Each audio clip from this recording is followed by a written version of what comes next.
আমরা বলবো আল্লাহ তুমি প্রশ্ন করার আগে তোমার একটা কথা বলি, আমারে কিছু জিজ্ঞেস করো না, আমি সব করেছি। এমন কোন পাপ নাই যে পাপ আমারে দিয়ে হয় নাই।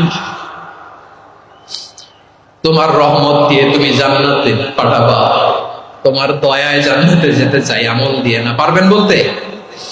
কিয়ামতের দিন আমরা বলবো আল্লাহ আমার আমল দিয়ে জান্নাত চাই না, আমি তোমার দয়া দিয়ে জান্নাত চাই। তোমার দয়া ছাড়া আমার কোনো উপায় নাই। কারণ আল্লাহ যদি বিচার করে বাঁচার কারো উপায় নাই। আল্লাহ যদি বলে ফেলেন তুই এটা করলি কেন, ওখানে গেলি কেন, কোরআনে 1000 বার নিষেধ করলাম তারপরেও এই পাপে জড়ালি কেন, এরকম প্রশ্ন ছুড়ে দিলে আমার উত্তর আছে? বাঁচার কোনো উপায় আছে? রোজ হাসরে হে আল্লাহ আমার করোনা বিচার, আল্লাহ করোনা বিচার।